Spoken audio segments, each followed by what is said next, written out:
Scripture lesson is from the New Testament book of John. I will be reading a few verses from chapter 21 of the New Living Translation. Later, Jesus appeared again to the disciples beside the Sea of Galilee. This is how it happened. Several of the disciples were there: Simon Peter, Thomas, nicknamed the twin, Nathanael from Cana in Galilee, the sons of Zebedee, and two other disciples. Simon Peter said, "I'm going fishing." "We'll come too," they all said. So they went out in the boat, but they caught nothing all night. At dawn, Jesus was standing on the beach, but the disciples couldn't see who he was. He called out, "Fellows, have you caught any fish?" "No," they replied. Then he said, "Throw out your net on the right-hand side of the boat, and you'll get some." So they did, and they couldn't haul in the net because there were so many fish in it. Then the disciple Jesus loved said to Peter, "It's the Lord."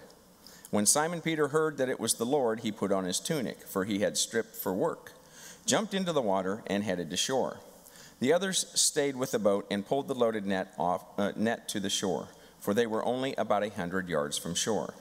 When they got there, they found breakfast waiting for them, fish cooking over a charcoal fire, and some bread. "Bring some of the fish you've just caught," Jesus said. So Simon Peter went aboard and dragged the net to the shore. There were 153 large fish, and yet the net hadn't torn. "Now come and have some breakfast," Jesus said. None of the disciples dared to ask him, "Who are you?" They knew it was the Lord. Then Jesus served them the bread and the fish. This was the third time Jesus had appeared to his disciples since he had been raised from the dead. After breakfast, Jesus asked Simon Peter, "Simon, son of John, do you love me more than these?" "Yes, Lord," Peter replied. "You know I love you." "Then feed my lambs," Jesus told him. Jesus repeated the question, "Simon, son of John, do you love me?" "Yes, Lord," Peter said. "You know I love you." "Then take care of my sheep," Jesus said. A third time he asked him, "Simon, son of John, do you love me?" Peter was hurt that Jesus asked the question a third time. He said, "Lord, you know everything. You know that I love you." Jesus said, "Then feed my sheep." May God add his blessings to the hearing of this holy word. You may be seated.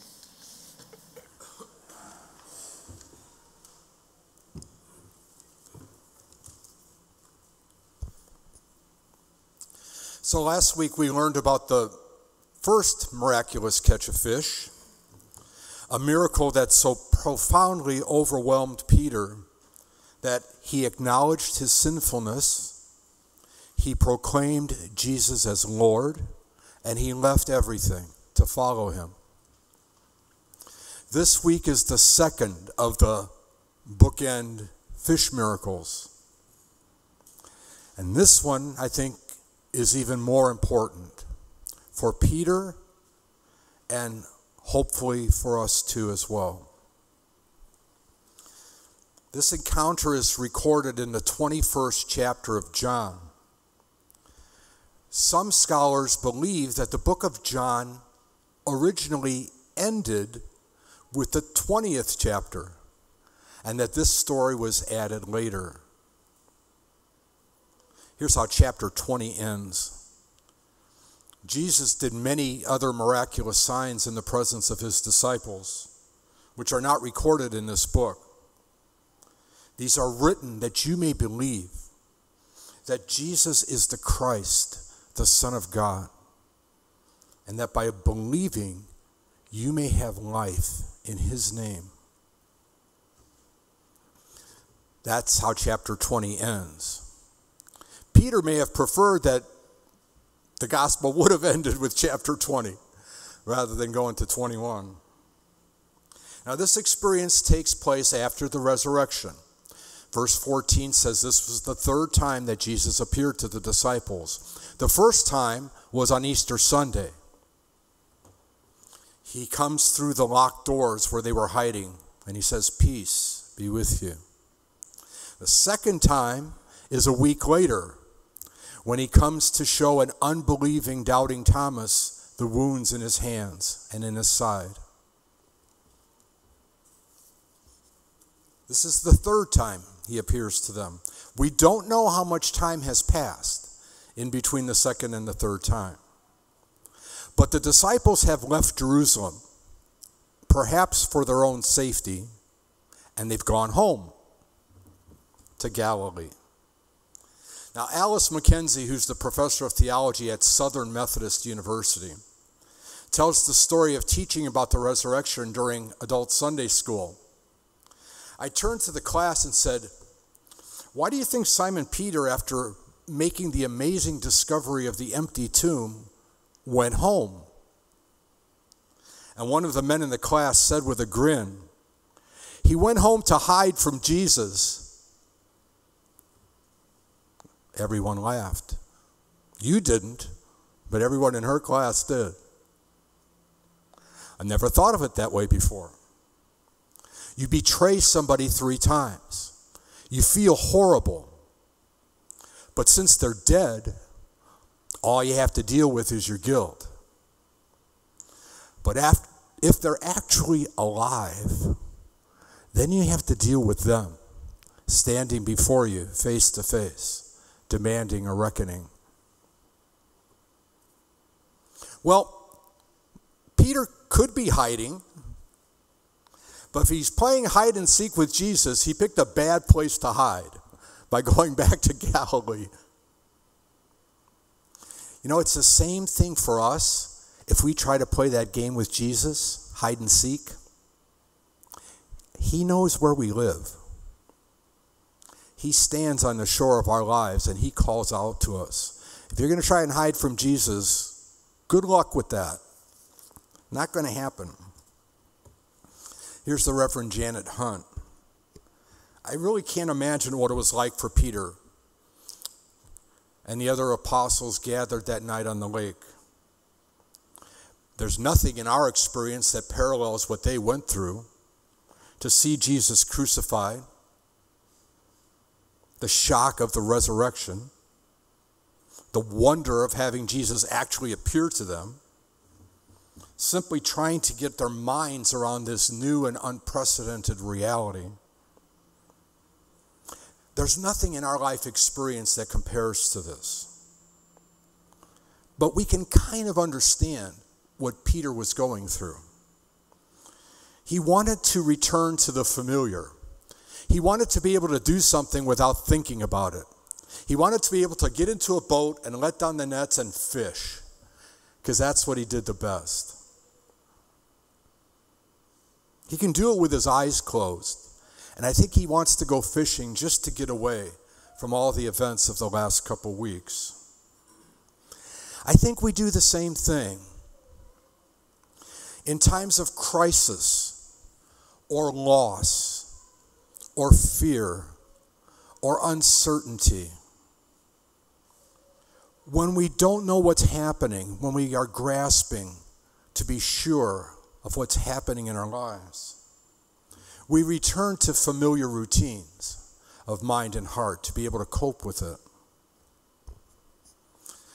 We wait and we do the familiar until we find ourselves ready to step out once again in faith and in trust. Were the apostles going to step out once again and recommit their lives to Jesus? The answer is still up in the air at this point. This is Reverend David Lose from Working Preacher. Try to imagine for a moment Jesus standing on the lake, looking at these guys fishing, standing near the lake. Those men on that boat were the men that he had prepared to go out into the world and spread the gospel, to spread the good news. And here they were, back in Galilee, fishing. Had they not heard anything that he said? Was it all to end right here? Jesus had to be a little bit worried. So he calls out to them. "Fellows, have you caught any fish?" "No," they replied. "Throw your net on the right side of the boat."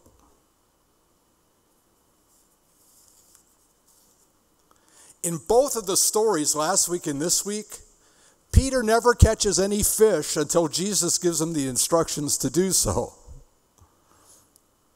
It's a really nice example of Jesus' words to his disciples, apart from me, you can do nothing. It's only when we hear the instructions of Jesus that we can direct our lives in the right way. So the sight of the amazing catch of fish, 153 fish to be exact, triggers the memory of the first miracle. It's like, as Yogi Berra once said, it's like deja vu all over again for Peter. And John tells Peter, it's the Lord, and he gets it. There's Joe Stowell from Moody Bible Institute. There isn't a chance in the world that Peter doesn't remember the stunning encounter he had with Jesus 3 years earlier. It's no coincidence that Jesus finds Peter on the very night he's decided to go back and be a fisherman, and he repeats the same miracle. He's graphically confronting Peter with the moment of his call, the moment that he left everything to follow him. Peter's calling had not changed. Peter had changed.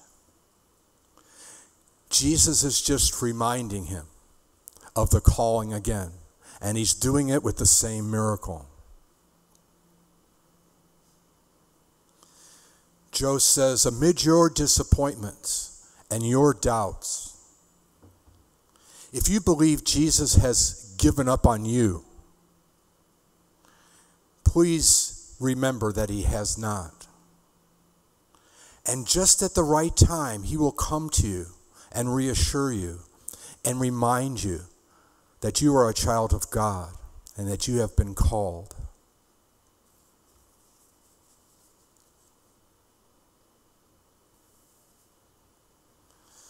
So Peter jumps into the water. Reminds us of another time that Peter got out of a boat to try to go to Jesus when he was walking on water for a few steps. This is the type of devotion that Peter had. It makes us wonder about our devotion to Jesus. Not too many of us have the same enthusiastic kind of devotion that Peter had. He was a bit impulsive, but he was passionate about Jesus. I'm more of a stay in the boat and row 100 yards to shore kind of a guy myself. I'm not one to jump out of a boat and go rush to Jesus. But it's a neat characteristic of Peter. Now, one of the details from this story that's really interesting is the Greek word anthrakia. It only appears twice in the New Testament, in this story and in the story of Holy Thursday when Jesus is arrested. And anthrakia means a charcoal fire. When the disciples arrive on shore, there's a charcoal fire burning with fish cooking on it. Apparently, Jesus set the fire because they didn't before they left.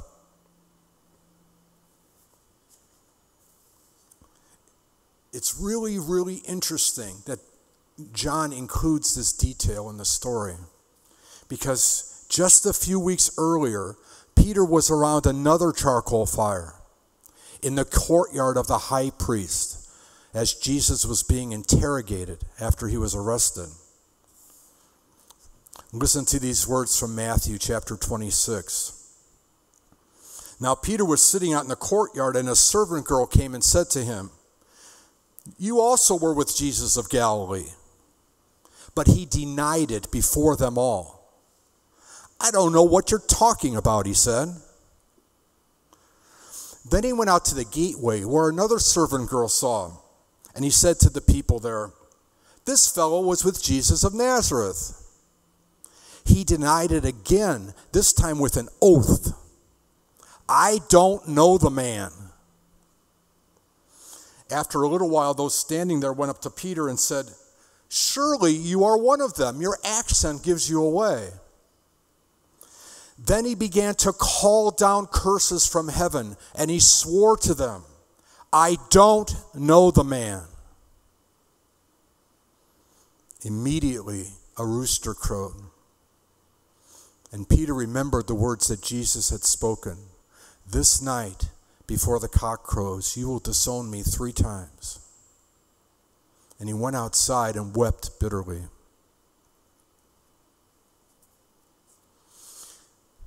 Peter is between 2 fires. One is the fire of betrayal. One is the fire of forgiveness. 3 times Peter denies Jesus. And 3 times he will be invited to confess his love for Jesus, to symbolically erase his denial of Jesus. This is a moment that must have been indelibly imprinted in the mind of Peter. So after breakfast, Jesus asks him, "Simon, do you love me more than these?" Now, what does "more than these" mean? It may be that Jesus swept his hand around to the boat and to the fish and said to Peter, "Do you love me more than these things? Are you prepared to give up your fishing again? To abandon all hope of a secure career, to abandon all hope of being with your family, to give yourself totally to the life that I have intended for you?"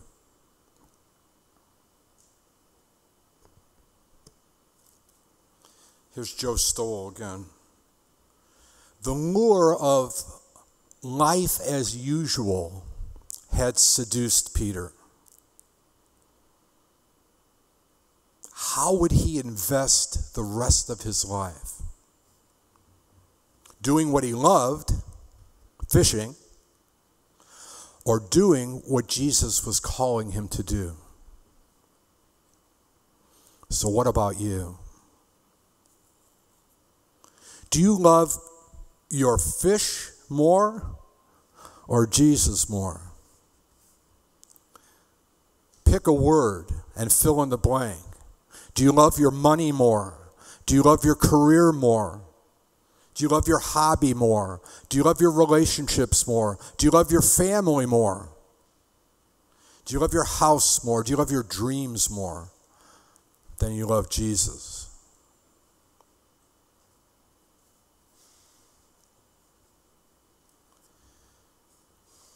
So maybe Jesus was referring to the fishing and the boats, or maybe he was looking at the other 6 guys who were there and asking Peter, "Do you love me more than these guys?" Because also on Holy Thursday night, at the Last Supper, Peter had proclaimed, "Though all will fall away from you, I will never fall away." He had boasted and bragged about how he would never abandon Jesus. And a couple hours later, he was denying him. Jesus may be rekindling memories in Peter of what he thought would be true. But his courage had failed so miserably at the thought of being arrested himself. His fear had overwhelmed him in the courtyard and resulted in cursing and oaths against Jesus. Once cocky and confident and self-assured and arrogant, Peter now was looking at himself as an utter failure. How could he even look Jesus in the face? It must have been so painful for Peter to be with Jesus in this moment. So let's take a look at this moment. It's very important to understand the difference between 2 Greek words that are used in this conversation. The first word in the Koine Greek is agape. Agape is the kind of love that is perfect and pure. It is total, unconditional, sacrificial love. It's the love that God has for us and the love that Jesus had for his disciples. In John 9, Jesus says, "As the Father has loved me, so I love you. Remain in my love. My command to you is this: love one another as I have loved you. Greater love no one has than this, that they lay down their life for their friends. And I have called you friends." This is agape love. It's the love that God has for us, that resulted in his Son dying on a cross for our sins. The second word in the story is phileo. Phileo is a kind of love that's kind of like the affection that you would have for a friend. It's where the word Philadelphia comes from, the city of brotherly love. Phileo is like an affection or an attachment to a thing or a person. It's kind of like a sentiment or a feeling. So there's love, and then there's love. There's agape love, which is perfect love, and then there's phileo. Jesus knows that it will take agape love for Peter to give up everything again and to follow him and to die a martyr's death. So he says to Peter, "Simon, son of John, do you love me?" The word here is agape. Do you love me perfectly? And Peter says, "Yes, Lord, you know I love you." But he says, "Phileo." How can Peter say agape? Peter can't use that word because he knows that he's disappointed Jesus. He can't unequivocally say, "I love you" with agape love. So he says phileo. The second time Jesus asks him, "Simon, do you love me?" Agape. And once again Peter responds, "Yes, Lord, I love you," with phileo. The third time Jesus asks him, he changes the word from agape to phileo. So he says, "Simon, son of John, do you phileo me? Do you even love me that much?" Peter was grieved because he asked him the third time, "Do you love me?" And he's grieved because now Jesus has changed the standard. He's changed it from the perfect sacrificial love to the human kind of love. And he's saying, "Do you even love me that much?" Now, the Greek word here for grief is sorely distressed, severely distressed. His heart was heavy with sorrow, weighted down like a millstone around his neck. That's how Peter felt when Jesus asked him 3 times. He could not bring himself to promise agape love to Jesus. But gently and quietly, Jesus blows on the embers of the love that is there, that's buried beneath the rejection. "It's not too late, Peter. Do you love me? Will you go the distance for me? It's okay. It's not too late. In the end, you will glorify me with your own death." Jesus predicts how he's going to die later. And Sarah Christmeyer says, and I love this line, "Never, ever let your regrets get in the way of doing what Jesus has called you to do. Never let your regrets keep you from the love of Jesus." Jesus forgives Peter and he restores him to a position of leadership. He becomes the rock. The gates of hell will not prevail against it. Peter becomes the great leader of the early church and he dies a martyr's death in Rome. Peter's life has meaning and purpose again. Here's Sarah Christmeyer. "Christ built his church on a man of good intentions who was very weak and very fallible. Why? Because it's God's power, not our strength. that carries the day. It's God's power, not ours, that accomplishes his will. It's God's power, not ours, that defeats evil and allows us to love other people.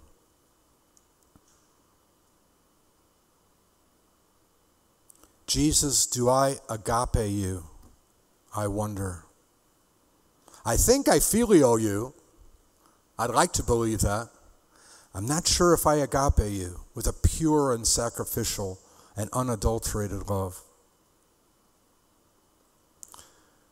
And Jesus whispers to all of us this morning, don't get lost in your regrets.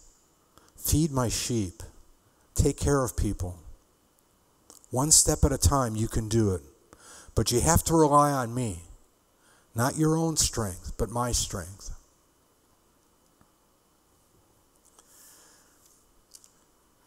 God's unconditional agape love for us is amazing. It is unfathomable. Do you think, after hearing this story, that there is anything that you can do to have Jesus give up on you? There is nothing you can do. There is nothing you can do to make Jesus love you more. And there is nothing you can do to make Jesus love you less. There is nothing that you have ever done that cannot be completely forgiven by God. That's the lesson for me this morning. It's the reason Jesus came. John 3:16 says, "For God so loved the world that he gave his only Son, that whoever believes in him shall not perish, but have eternal life." And Romans 8:1, a great verse from Paul, "There is no condemnation for those who are in Christ Jesus, because the law of the Spirit of life has set me free from the law of sin and death." God's grace empowers us. God's mercy frees us to love and to serve other people. I would ask you to spend a few moments, either now or later today, just to be in God's presence and to kneel before him and just to ask his forgiveness for anything that you might have done that hurt him. Ask Jesus to lift whatever burden it is that you're carrying. Any regrets that you still have about the failures and the sins of your life, offer them up so that you can be free and forgiven. It's available to every one of us. Now, I want to end this story on a personal note. This story is very, very special to me because of what happened during our trip to Israel, February 22nd, 1993. If you see Charlene or Tom Grant or Beth Bailey, they were also there with me. Because we went to this place where this story happened. It's called Takva, on the northwest shores of the Sea of Galilee, the place of the seven springs. There's a church there, which is the Church of the Primacy of St. Peter. It was first built in 380 by the early Christians and later rebuilt. It marks the spot where this story took place, and that rock behind the railing is the rock that Jesus stood on as he called out to them. The church was built by early Christians to honor, to memorialize the place where Jesus appeared to Simon and the apostles. This was the place. Inside the chapel, there is a rock called Mensa Christi, which means the table of Christ. And tradition has it that this is the rock on which Jesus served them a breakfast of fish and bread. And the chapel was built around the rock by the early Christians. That's Patrice sitting by the water.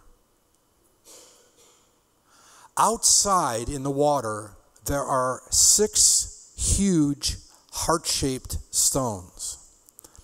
They were put there by the early Christians to mark the place, to say this is the spot where Jesus forgave Peter. 6 stones, 3 for each denial, 3 for each affirmation of love. They are remarkable.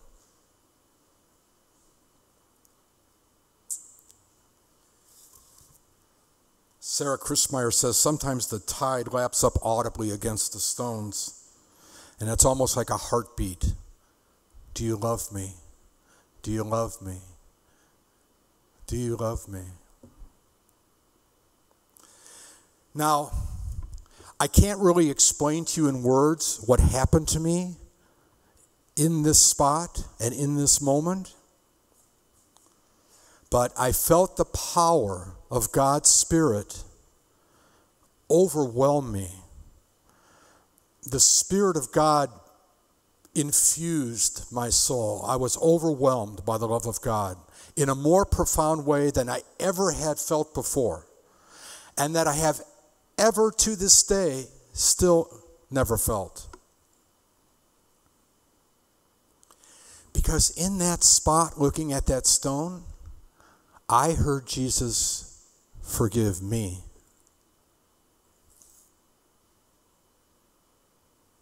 He forgave me for my denials of him. He offered me his peace. And I felt forgiven, and I felt free. It was an unbelievable freeing feeling as the burden of my past sins was lifted from my soul. In that moment at the Sea of Galilee, I knew Jesus was alive. He had been there, and he is still there, and he's still right here. And when I came home, I wanted to grow closer to Jesus for the first time in my life.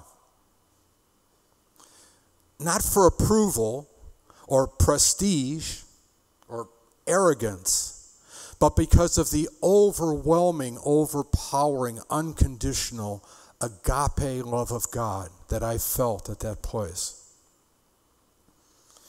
My prayer for you this morning is that God will pour his love into your hearts so that you can really feel it, so that you can be forgiven of your past sins, so that you can throw off the burden of your regrets and your failures and be free again. Here's Alice McKenzie one more time. People respond to Easter differently. Some people say it's strange news, or some people worship at the feet of the risen Lord.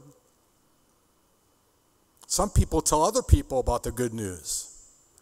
Some people go home. But going home to hide from Jesus is not really an option for us, just as it wasn't for Peter. For one thing, Jesus has forgiven us for whatever we have ever done in the past. There's no need to hide. For another thing, you can run, but you can't hide. Because Jesus knows where we live. And he stands on the shore of our soul. He stands at the door to our soul, and he knocks. And when you answer his knock, he's going to have just 2 questions for you. Do you love me? And what are you going to do about it?